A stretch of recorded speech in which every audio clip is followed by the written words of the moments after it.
Joseph Hammer, you cannot understand the Korean, but you understand the spirit of this your sin. 아멘.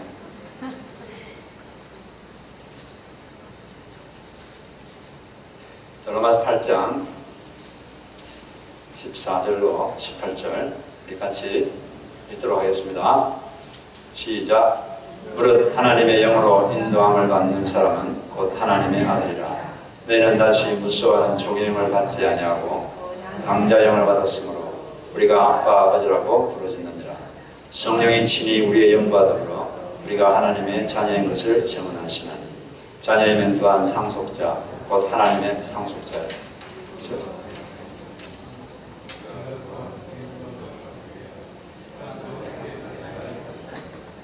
생각하건대 현재의 고난은 장차 우리에게 나타날 영광과 좋게 비교할 수 없도다. 아멘.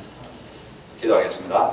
하나님 감사합니다. 주님께서 오늘도 이 시간 저희들 가운데 함께해 주시고 성령께서 이 자리에 계시니 감사합니다. 성령께서 직접 우리에게 말씀해 주시고 능력으로 우리 가운데 임하여 주옵소서. 예수님의 이름으로 기도드립니다. 아멘. 오늘은 자녀됨의 축복, 이런 자녀됨의 특권, 이런 제목으로 하나님 말씀을 나누도록 하겠습니다. 한국의 성산교회 유병수 목사님은 자녀를 이방에서 키우는 과정을 통해서 하나님의 사랑을 새롭게 느끼게 되었다고 합니다. 그가 미혼모, unmarried mom, 미혼모들이 아이를 낳지만은 대부분의 아이들이 그냥 길거리에 버려지는 것을 보고 그런 상황을 보고 너무나 가슴이 아프고 또 미어지는 가슴을 가졌다고 합니다. 그래서 자기 아내한테 그 미혼모의 자녀를 한 명 입양해서 키우자 이렇게 말을 했는데 그 말을 듣더니 아내가 입을 딱 닫고 말을 하지 않고 자리를 떠나버렸다고 합니다. 몇 년 동안 그리고 아무 말이 없었어요. 근데 몇 년 후에 아내가 말을 했습니다. 당신 말대로 우리 아이를 한 명 입양해서 키우도록 합시다. 그러면서 자기가 왜 이렇게 몇 년 동안 걸렸느냐 그것을 자기가 설명했습니다. 이렇게 몇 년 걸린 것은 아이를 입양해서 키우는 것이 힘들 것 같아서 그런 것이 아닙니다. 마음에 걸렸던 것은 지금 장사한 내 친자녀가 둘이 있는데 그 친자녀를 사랑하는 것과 입양해서 양자녀를 사랑하는 그 사랑의 차이가 조금이라도 난다면 친자녀와 양자녀를 사랑하는 차이가 1%라도 난다면 엄마로서 죄가 있는 엄마가 될 것 같다. 그게 너무나 가슴이 아프고 부담스러웠다는 거예요. 그래서 그 마음을 해결하는데 몇 년이 걸렸다는 것이었습니다. 그래서 동의했기 때문에 아이를 한 명 입양했습니다.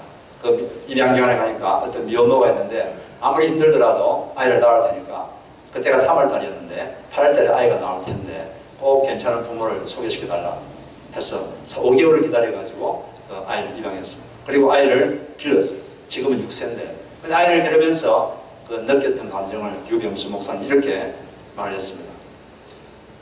제가 입양하려고 했을 때 마음에 제일 걸렸던 것은 친자녀와 양자녀를 사랑하는 차이가 조금이라도 있으면 어떻게 하나 하는 것이었습니다.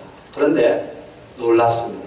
친자녀와 양자녀를 사랑하는 차이가 전혀 없었습니다. 똑같이 사랑하게 되었습니다. 저는 그러는 제가 놀라웠습니다. 신기했습니다. 그러면서 깨달은 것이 하나 있었습니다. 하나님은 친아들인 예수 그리스도를 사랑하는 것과 또 예수를 믿어서 입양된 양자인 우리 그리스도인들을 사랑하는 그 사랑의 차이가 조금도 없다는 것이었습니다. 그걸 통해서 저는 하나님의 사랑을 새롭게 깨닫게 되었습니다. 이렇게 말했습니다. 그렇습니다. 하나님께서는 하나님의 유일하신 아들 예수 그리스도를 사랑하는 그 사랑의 차이와 또 예수를 믿는 사람들, 예수를 믿으면 하나님의 자녀가 되거든요. 하나님의 자녀로 입양되는데 그래서 양자가 됩니다. 양녀가 되는데 그 우리 예수님을 사랑하는 그 사랑의 차이와 여러분 입양된 여러분을 사랑하는 그 차이가 조금도 없는 줄로 믿습니다. 그만큼 하나님은 여러분들을 깊이 사랑하시고 아주 사랑하시는 거예요. 하나님의 사랑을 얼마나 깊이 하느냐 이것이 우리 삶이 얼마나 풍성해질 것인가를 결정합니다. 하나님의 사랑의 너비와 길이와 높이와 깊이가 얼마나 큰가 그것을 이해하는 정도가 아는 정도가 삶의 충만의 정도를 결정하는 것입니다. 그래서 바울은 에베소서 3장 18절 19절에서 그렇게 기도하는 거죠. 너희들이 하나님의 사랑의 길이와 넓이와 높이와 깊이를 깨달아서 하나님의 충만한 것으로 충만해지기를 원하노라. 하나님이 얼마나 여러분을 사랑하시는지 알게 되기를 여러분 기도하시기를 바랍니다. 하나님께서 우리를 너무나 사랑하시기 때문에 우리를 자녀 삼으셨고 예수를 믿으면 다 하나님의 자녀가 되는 것이죠. 그래서 자녀를 삼으셨고 그 자녀들에게 어떤 특권들을 주셨습니다. 이 하나님의 자녀들에게 어떤 특권들을 주셨느냐, 오늘 이 말씀에서 이 세 가지 특권이 나와 있는데 그걸 한번 살펴보겠습니다. 먼저 하나님께서 하나님의 자녀가 가진 특권은 아버지의 인도하심을 받는 특권이 있습니다. 아버지의 인도하심을 받는 특권이 있습니다. 예수님을 믿어서 양자가 되기 때문에 더 이상 우리 속에는 종의 영이 있는 것이 아니라, 두려워하는 종의 영이 아니라 양자의 영을 받았다, 이렇게 15절에 되어 있죠. 양자의 영, 곧 아들의 영, 성령님을 우리에게 보내주셨습니다. 예수를 믿으면 그 성령님께서 우리 속에 다 가게 되시는 거죠. 예수님께서 그러면 성령께서 우리에게 오셨는데 그 성령께서는 오셔서 뭘 하시느냐? 뭘 하시려고 오시겠습니까? 우리를 인도하기 위해서 오셨다는 겁니다. 우리의 삶을 한 걸음 한 걸음 인도하기 위해서 오셨다는 거죠. 저도 자녀가 셋 있는데 제가 비록 부족하고 지혜가 부족하지만 제 자녀를 어떻게 하면 잘 인도할까? 아주 골머리를 싸매고 고민합니다. 그리고 아이들에게 어떻게 하면 무엇이 유익할까? 어떻게 인도하면 좋을까? 잘 자랄까? 늘 고민하면서 아이들에게 좋은 것을 주려고 노력하죠. 저같이 이렇게 부족하고 지혜가 없는 저도 자녀들을 이렇게 인도하려고 노력하는데, 하물며 전능 사랑이 충만하시고 또 지혜가 충만하신 하나님께서 자기 자녀를 인도하지 않겠습니까? 성령께서 그냥 와 계신 게 아니라 여러분들을 인도하시기 위해서 와 계시는 것입니다. 그래서 오늘 말씀 보니까 하나님의 성령님의 인도를 받는 사람은 다 하나님의 자녀라고 했는데, 이걸 거꾸로 뒤집어보면 하나님의 자녀는 다 하나님의 성령의 인도를 받고 있다, 이렇게 되는 것입니다. 여러분이 예수님을 믿으면 여러분은 하나님의 자녀입니다. 그렇다면 여러분들은 하나님의 성령님의 인도를 지금 받고 있는 중입니다. 그걸 내가 느끼든 느끼지 않든 알든 모르든 그 상관없어요. 그냥 하나님의 자녀면 하나님의 성령께서 여러분들을 인도하고 계신 줄로 믿으시기 바랍니다. 하나님께서 타락한 세상을 심판하기 위해서 물로 세상을 심판한 적이 있는데, 그때 노아 가족과 동물들을 노아 방주에다가 실어서 구원하셨습니다. 그 노아 방주, 이 방주가 박스인데 이 방주에 대한 히브리 말이 테바입니다. 테바라는 단어가 또 쓰이는 곳이 어디냐면, 이 모세를 엄마가 갈대 상자에 넣어서 이렇게 나일강에 뛰어납니다. 왜냐하면 그 이집트 바로 왕이 이스라엘 자손들 중에서 남자가 태어나면 다 죽이라 그랬기 때문에 3개월 동안 키우다가 더 이상 키울 수 없어서 그 상자에다가 이렇게 넣어가지고 나일강에다 뒀습니다. 나중에 이걸 이집트 공주가 발견해서 키웠죠. 근데 이 두 단어가 다 노아 방주나 모세의 갈대 상자나 둘 다 테바라는 단어를 써요. 근데 이 테바, 이 노아 방주와 상자의 특징이 뭐냐면 엔진이 없습니다. 엔진이. 동력이 없어요. 동력. 이걸 추진하고 하는 동력을 주는 그런 엔진이 없어요. 노도 없고 닷도 없어요. 아무것도 없습니다. 그냥 떠 있는 거예요. 왜 그랬겠습니까? 노아 방주는 누가 인도합니까? 하나님께서 인도하는 거예요. 하나님께서 가기를 원하는 대로 그 방주는 가게 돼 있고, 하나님께서 멈추라고 하면 멈춰야 되는 것이고, 하나님께서 어디로 인도하든지 방주는 그렇게 가게 되어 있는 것입니다. 그리고 노아의 갈대 상자도 그냥 하나님께서 인도하는 대로 이렇게 가게 되는 거예요. 하나님께서 그 갈대 상자를 결국 누구 품에다가 인도했습니까? 이집트의 바로 공주 품 안에 인도했죠. 그래서 그 보기에 크게 보이는 방주나 작게 보이는 방주나 조그마한 상자나 다 하나님께서 인도하는 대로 가는 것입니다. 이게 바로 예수 믿는 사람들의 삶을 특정하는 것인데, 우리 예수 믿는 사람들은 다 예수님이라는 방주 안에 들어있는 사람들이에요. 그럼 우리의 삶은 어떻게 되느냐? 우리의 삶은 우리가 이렇게 인도하는 것이 아니라, 우리 힘으로 가는 게 아니라 누가 인도합니까? 하나님께서 하나님 원하는 것으로 우리의 삶을 한 걸음씩 인도하고 가는 것입니다. 하나님이 원하는 대로 그는 가게 될 것이고, 하나님께서 원하는 곳에 멈추고 가게 되는 것입니다. 인생의 크기가 노아 방주처럼 크든지 아니면 갈대선처럼 작든지 그 인생의 크기에 상관없이 여러분의 인생은 하나님께서 인도하고 계신 줄로 믿습니다. 그렇기 때문에 우리 성도들은 늘 하나님만 바라보면서 이렇게 살아야 됩니다. 노아 방주의 그 특징이 뭐냐면, 노아 방주에는 창문이, 보통 배는 창문이 어디에 뚫려 있습니까? 보통 배는 창문이 옆에 뚫려 있거든요. 근데 노아 방주는 창문이 옆에 안 뚫려 있고 어디에 뚫려 있죠? 위에 뚫려 있습니다. 위에. 왜 위에 뚫려 있을까요? 하나님만 바라보라고. 온 사방이 다 심판의 불이 충만하고 있습니다. 온 사방에 심판이 이루고 있는데 그때 어디를 바라봐야 되냐? 위만 바라봐라. 오직 하나님만 바라보라는 것입니다. 하나님과 소통하면서 그분의 인도를 따라 한 걸음 한 걸음 가라. 이걸 시청각적으로 하나님께서 가르치기 위해서 창문을 옆에 두지 않고 위에 둔 것입니다. 그러므로 우리는 우리 인생이 하나님의 손에 있다는 걸 기억하시고 오직 하나님을 바라보면서 그렇게 사시기를 바랍니다.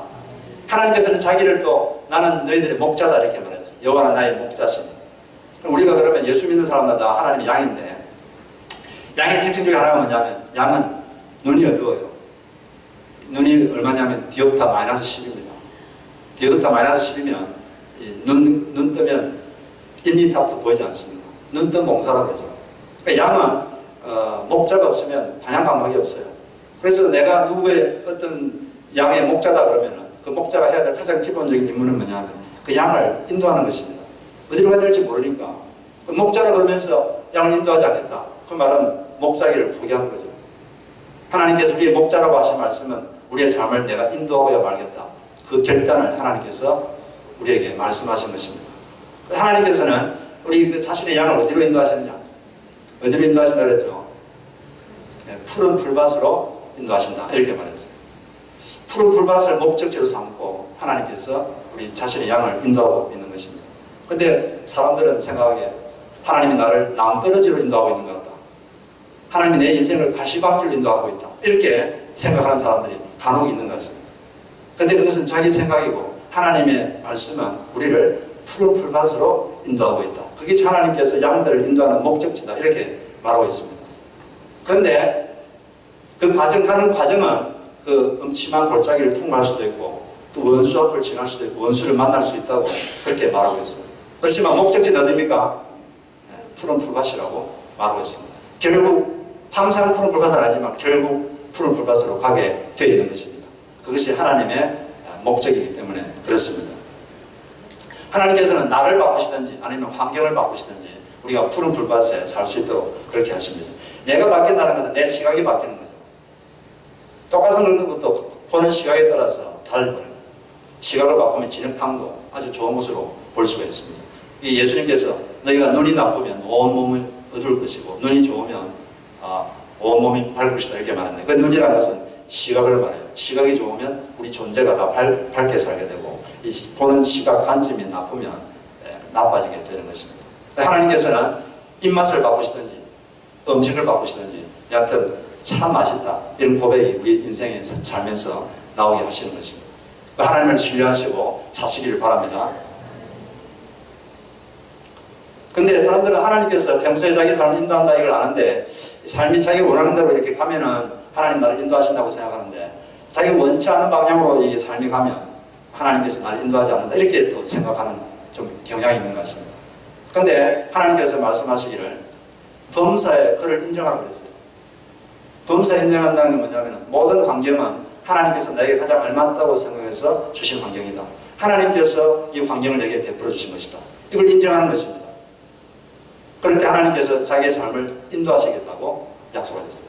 우리가 잠언 3장 7절을 같이 한번 읽어보겠습니다. 주보에 있는데 같이 한번 큰 소리로 한번 읽어보도록 하겠습니다. 시작. 너는 범사의 그를 인정하라. 그리하면 내 길을 지도하시리라. 여기서 범사의 그를 인정한다 이 말이 바로 모든 환경이 하나님께서 내게 알맞다고 하나님 베풀으신 환경이다. 이걸 인정하는 거죠. 그 환경의 주인이 하나님이시다.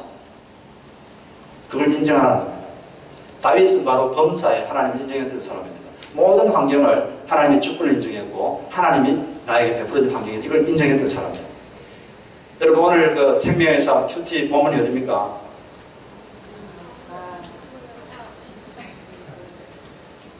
네, 오늘 그 큐티 본문이 사무엘하 16장 1절로 14절이죠. 거기 보면은 이 다윗 왕이 셋째 아들 압살롬의 그 반란에 의해서 지금 막 쫓기고 도망가고 있습니다.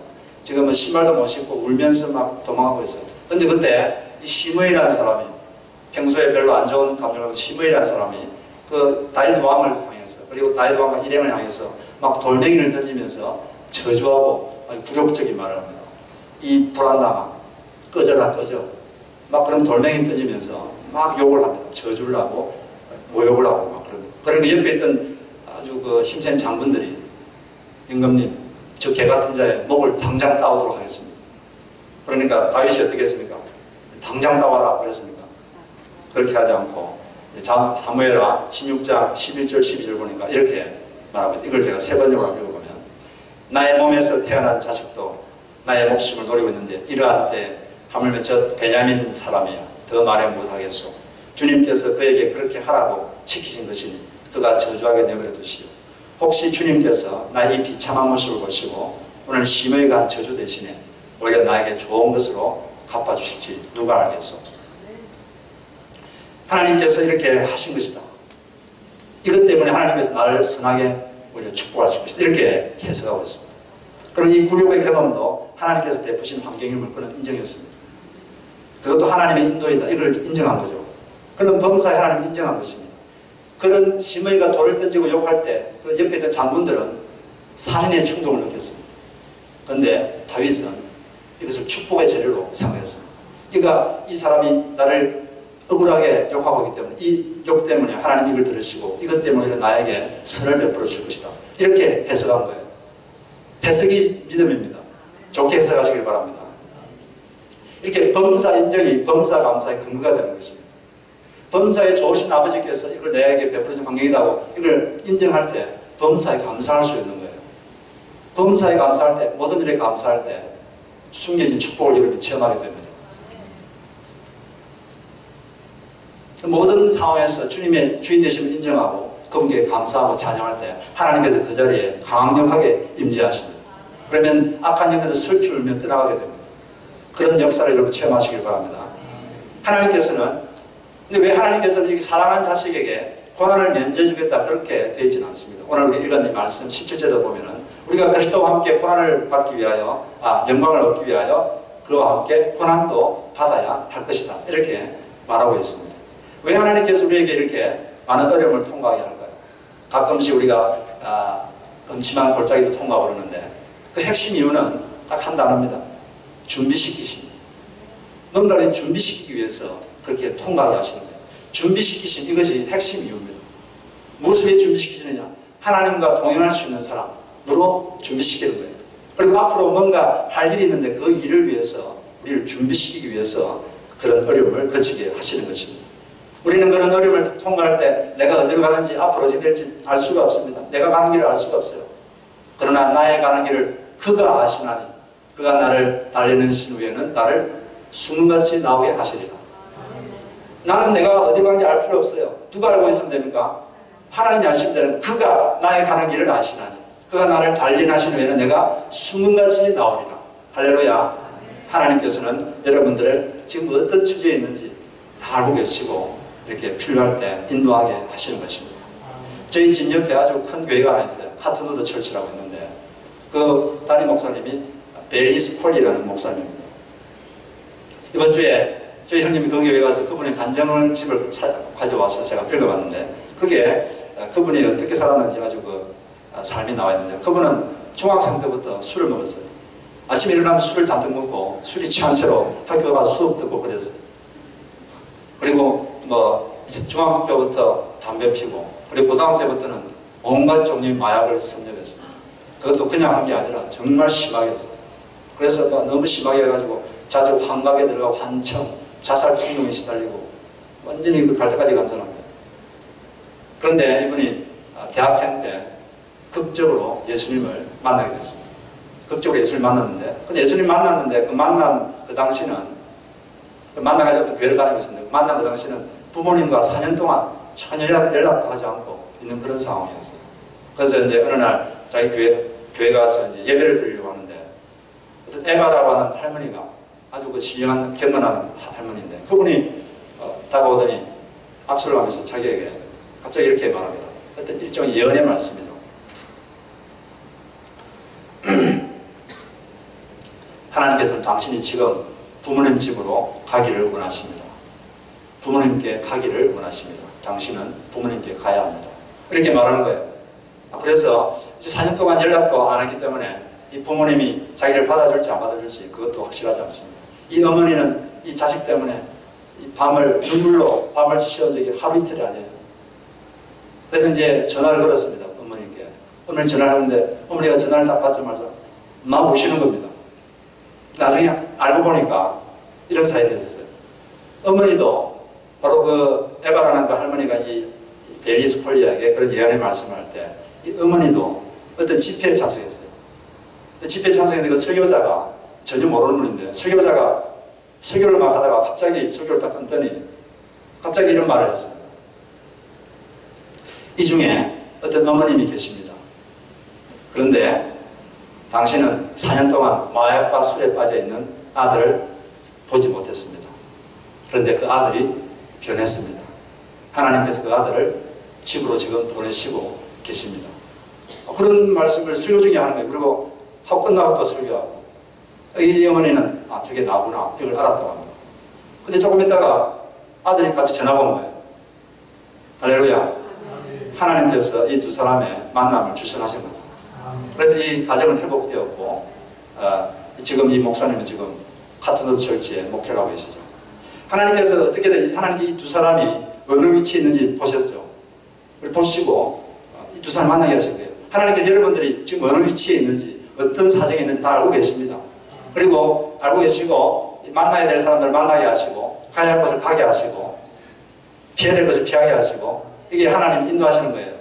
하나님께서 여러분을 지금 그렇게 하고 있습니다. 여러분이 그걸 느끼든 느끼지 않든 하나님께서 지금 그렇게 하고 있는 것입니다. 그러므로 그 인도하시는 그분께 여러분 인생을 확 맡겨버리시기 바랍니다. 내 염려를 다 주께 맡겨버리라. 왜냐하면 그가 너를 돌보고 계시기 때문에 다 맡기시기 바랍니다. 하나님께서는 자녀인 우리를 지금 인도하고 있습니다. 두 번째로 하나님께서는 자녀에게 어떤 특권을 주셨느냐? 하나님을 아버지라 부르는 특권, 그리고 그 아버지께 부르짖는 특권을 주셨습니다. 예수 믿는 자들에게 하나님께서 성령을 주셨는데 이 성령께서 예수 믿는 사람에 오셔서 하는 첫 번째가 뭐냐면 그 사람 마음속에 하나님이 내 아버지다 이런 내적 인식을 주십니다. 하나님이 내 아버지다 이런 내적 인식을 그 사람들에게 딱 주게 됩니다. 여러분들은 지금 하나님이 자기 아버지라고 생각합니까? 아니면 옆집 아저씨인 것 같아요? 하나님이 옆집 아저씨 같다고 생각되시는 분들, 그런 분들은 지금 예수님이 없는 거예요. 성령님이 안 계시는 건데 성령께서 오셔서 처음에 하는 게 뭐냐면 하나님이 내 아버지다 이런 인식을 딱 주십니다. 이제 성령님이 충만할수록 충만하면 할수록 하나님이 내 아버지라는 생각이 더 강해집니다. 그리고 아버지 소리만 말만 해도 눈물이 주르르 흘러요. 하나님이 너무나 가깝게 느껴지기 때문에 저도 새벽에 가끔씩 Father 한글로 하지 말고 영어로 Father 하면 더 이렇게 제가 모국어가 아마 영어 같아요. 이 Father 그러면 더 이렇게 와닿고 그럼 너무나 감동이 되고 왜냐하면 내가 왜 부르냐 하나님의 아버지라는 인식이 가득 차고 아버지 이름만 불러도 그냥 감동이 되는 거예요. 그 아들이 제일 원하는 게 뭐냐면 아버지라고 부를 사람, 어머니가 부를 사람을 내게 좀 있었으면 좋겠다. 그게 그 아들의 가장 큰 소원입니다. 그런데 모든 인간들은 아버지를 떠났어요. 떠나기 때문에 존재적 불안, 존재적 공허 속에 살고 있고 헛된 욕망과 헛된 목적을 향해 살다가 죽는 것입니다. 아버지를 만날 때 사람은 진정한 영혼의 안식을 누리게 되는 것입니다. 근데 이 아버지가 전능하신 아버지잖아요. 근데 마치 무능한 아빠인 것처럼 그렇게 행동하는 하나님의 자녀가 있어요. 하나님은 전능하신 분이다. 무능한 아빠가 아닙니다. 오늘 우리가 사도신경으로 신앙 고백했는데 거기 보니까 나는 전능하신 아버지 하나님, 천지의 창조주를 믿습니다. 전능하신 아버지 하나님을 했어요. 근데 전능하신 아버지인데 마치 무능한 아빠처럼 그렇게 행동하고 사는 사람들이 가끔씩 있는 것 같습니다. 여러분이 믿는 하나님은 전능하신 분이십니다. 성경에서 끊임없이 말하고 있는 것은 하나님은 전능자시다. 사람은 할 수 없지만 하나님은 다 하실 수 있다. 그걸 끊임없이 말하고 있어요. 그 하나님을 전능하시다는 것을 굳게 믿고 하나님께 기도하는 것이고 사는 것입니다. 하나님께서 아브라함이 99세 때 아브라함에게 나타나셔서 이렇게 말씀하셨습니다. 나는 전능한 하나님이다. 내가 너에게 아들을 낳게 해주리라. 근데 이 말을 옆에 있던 사다가 듣고 웃었어요. 웃은 게 아니라 비웃은 거죠. 냉소했습니다. 근데 그걸 듣고 하나님이 사다가 웃었다. 그러면 사다가 아주 웃지 않았어요. 웃었느니라. 그러면서 뭐라고 하셨냐면 창세기 18장 13절 14절 이렇게 되어 있어요. 여호와께서 아브라함에게 이르시되 사라가 왜 웃으며 이르기를 내가 늙었거늘 어떻게 아들을 낳으리로 하느냐. 여호와께 능하지 못한 일이 있겠느냐. 하나님이 직접 하신 말씀이에요. 여호와께서 능치 못할 일이 있겠느냐. 사람은 할 수 없지만 하나님은 하실 수 있습니다. 사라가 생리가 다 끊어졌지만 결국 아들 낳게 되었습니다. 왜? 하나님은 전능하신 분이니까. 그리고 전능한 아버지를 모시고 있는 사람처럼 담대하게 사시기 바랍니다. 아무도 염려하지 마세요. 꼭 얻을 때는 꼭 죽을 것 같죠? 절대 안 죽습니다, 여러분. 하나님은 여러분이 무엇을 먹을까, 마실까, 입을까 다 알고 계시고, 다 알고 계십니다. 너희들이 무엇이 필요한지 다 알고 계신다고 예수님 직접 말씀하셨어요. 그런 것 때문에 염려하지 말고 그것은 이방인들이 구하는 것이다. 너희는 먼저 하나님 나라와 을을 먼저 구하라. 그리하면 이 모든 것을 너에게 더해 주시리라. 예수님께서 직접 하신 말씀이에요. 여러분 절대 안 죽습니다. 하나님께서 여러분을 꽉 붙잡고 계시고 책임지고 계세요. 왜냐하면 그분이 여러분 아버지이기 때문에 그래요. 옆집 아저씨가 아닙니다. 아버지이기 때문에 아들 책임질 책임과 의무가 있는 것입니다. 하나님 그 의무를 다하고 계시기 때문에 절대 그런 일이 일어나지 않는 것이죠. 이 하나님의 전능을 체험할 수 있도록 하는 것이 바로 기도입니다. 하나님 우리에게 부르짖는 특권을 주셨어요. 기도해라. 네가 나의 전능을 체험할 것이다. 왜 기도하라고? 성경 보면 계속 기도하라고 합니다. 왜? 응답하실 의향이 있으니까 기도하라고 그러는 거예요. 기도할 때 하나님께서 움직이시기 시작합니다. 그래서 예수님께서 이렇게 말씀합니다. 너희가 악한 자라도 좋은 것으로 자식에게 줄 줄 압니다. 하물며 하늘에 계신 너희 아버지께서 구하는 자에게 좋은 것으로 주시지 않겠느냐. 아주 포악한 독재자들 앞에서 부하들은 벌벌 듭니다. 그런데 그런 아무리 잔인한 독재자 앞이라도 반말하면서 아무거나 말하는 존재가 유일하게 있어요. 누굽니까? 아들, 딸입니다. 아들, 딸은 전혀 두려움이 없어요. 여러분들이 아들, 딸이기 때문에 하나님께 이렇게 마음대로 가서 이야기할 수 있는 것입니다. 하나님은 잔인한 독재자가 아닙니다. 선하신 아버지십니다. 그분께 나가서 기도의 특권을 마음껏 누리시기 바랍니다. 언젠가 아내와 저와 같이 기도하는데 하나님께서 이렇게 말씀하셨습니다. 사람을 푸시하지 말고 하나님을 푸시해라. 사람을 움직이려고 사람을 이렇게 하지 말고 하나님께 기도하면 하나님이 사람을 움직이신다. 하나님이 사람을 움직이도록 하라는 거죠. 언젠가 허드슨 테일러, 중국 선교의 아버지 허드슨 테일러에게 누가 이렇게 질문했습니다. 어떻게 그렇게 설교를 효과적으로 하셨습니까? 그랬을 때 이분이 이렇게 말했습니다. 저는 기도로 사람을 움직이고자 했을 뿐입니다. 당신도 당신 힘으로 사람을 움직이려 하지 말고 기도하여 하나님께서 사람들을 움직이도록 하십시오. 그분이 했던 것은 기도로 사람을 움직이게 했던 것밖에 없다. 이렇게 고백한 것입니다. 여러분들 기도하시기 바랍니다. 기도하기 싫어도 하시고 하고 싶으면 더 하세요. 그리고 시간 정해놓고도 하시고 아무 때는 무시로도 하시기 바랍니다. 교회에서도 하시고 집에서도 하시기 바랍니다. 그리고 한국말도 하시고 영어로도 하시고 방언어도 하세요. 방언기도 받을 때는 아무것도 아닌 것 같고 대단한 자랑 같은데 이 방언기도는 영적 세계에서 강력한 파워가 있습니다. 그래서 무시로 여러분 기도하셔야 되는 것입니다. 기도는 어쨌든 해놓고 볼 일입니다. 해놓으면 하나님의 때 하나님의 방식으로 하나님께서 인도하시는 거예요. 그렇게 하시면서 자녀의 특권을 여러분들께서 마음껏 누리시길 바랍니다. 마지막으로 천국을 유산으로 받는 특권을 하나님께서 주셨습니다. 한국 법에는 친자녀나 양자녀나 친자나 양자나 법적 권한이 똑같습니다. 똑같은 법적 권한이 있어요. 자녀는 아버지의 모든 것을 끌어쓸 수 있는 그런 권한이 있습니다. 우리도 하나님이 자식이기 때문에 하나님 모든 걸 다 끌어쓸 수 있어요. 하나님의 능력이 우리에게 임하고 또 신의 성품에 참여하게 하셨다고 말씀하셨습니다. 그런데 하나님께서 인간에게 주고 싶은 가장 큰 유산이 뭐냐면 가장 대표적인 유산이 뭐냐면 그 천국입니다. 그래서 이 천국의 영광 지금 너희들이 오늘 우리 말씀 보니까 뭐라 그랬습니까? 여기 보니까 18절에 생각하건대 현재의 권한은 장차 우리에게 나타날 영광과 좋게 비교할 수 없도다. 우리가 주의 뜻을 위해서 살고 있다 보면 어려움이 있고 고난이 있지만 앞으로 우리에게 다가올 그 영광에 비교하면 아무것도 아니라는 거죠. 우리 어릴 때 밤늦게 놀다가 해가 지면은 엄마가 부르잖아요. 그럼 어디로 갑니까? 집으로 가죠. 누구 집? 아버지 집으로 갑니다. 그 아버지가 있으니까 아버지 집으로 가는 거예요. 여러분들이 이 세상을 떠나면 누구 집으로 갑니까? 아버지 집으로. 여러분 아버지가 누굽니까? 하나님. 하나님이 계시는 곳이 어디죠? 천국으로 가게 되는 거예요. 그날을 여러분 생각하셔야 됩니다. 그걸 기대하셔야 됩니다. 한 아프리카의 선교사님 계셨습니다. 이 선교사님께서 열심히 여러 해 동안 사역을 했는데 선교 열매를 맺지를 못했습니다. 아내도 그곳에서 죽었습니다.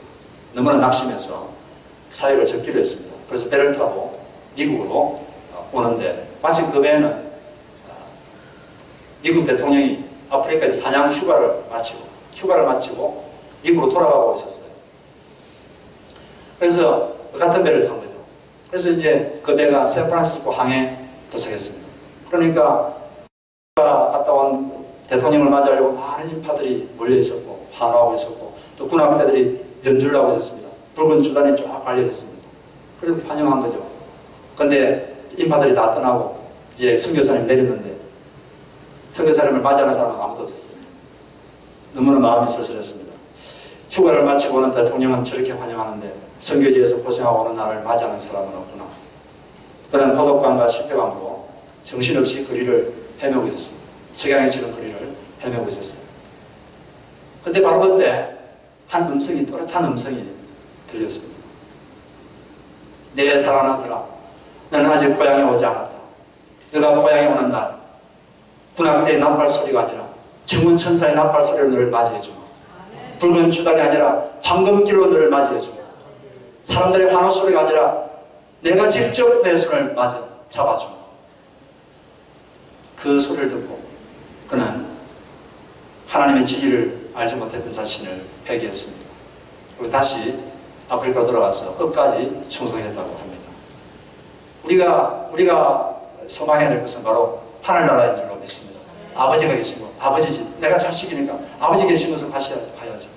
그것은 아픔도 없고 슬픔도 없고 너무나 좋은 것입니다. 그것을 소망하면서 여러분 사시기 바랍니다. 네, 하나님 말을 맺겠습니다. 하나님께서는 우리를 자신의 예수님 믿었을 때 다 자녀로 입양하셨습니다. 근데 하나님께서는 예수 그리스도를 사랑하는 것이나 우리를 사랑하는 것이나 조금도 차이가 없습니다. 1%도 차이가 없습니다. 우리를 너무나 사랑하시기 때문에 우리를 인도하시는 특권을 주셨고, 그리고 아버지라 부르도록 해주셨고, 기도하는 특권을 주셨습니다. 그리고 천국을 유산으로 우리에게 주셨습니다. 그러므로 무능한 아빠를 가지고 있는 사람처럼 살지 마시고 전능한 하나님을 아버지로 모시고 있는 자로서 담대하게 힘있게 두려워하지 말고 사시길 주의 이름으로 축복합니다. 근데 아직도 이 아버지를 모르는 사람들이 많아요. 우리가 왜 선교하고 왜 전도합니까? 아버지가 있는 줄도 모르고 하나님을 아버지로 모르고 헛된 욕망을 쫓아서 너무나 존재적 불안과 공허 속에 사는 사람들이 이 세상에 너무나 많습니다. 그들에게 아버지를 소개하기 위해서 우리가 선교도 하고 전도도 하는 겁니다. 우리가 왜 멕시코 단기 선교를 합니까? 왜 미얀마에 교회를 세우려고 하고 왜 학교를 세우려고 합니까? 그곳에 하나님을 모르는 아버지 없이 뜯어가는 고아가들이 너무 많기 때문에 그렇게 하려고 하는 것입니다.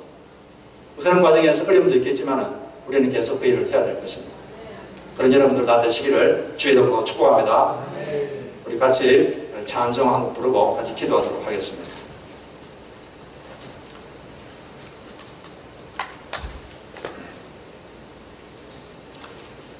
하나님께서 나의 아버지라는 것을 기억하면서 하나님, 내가 하나님의 아들이군요. 내가 하나님의 딸이군요.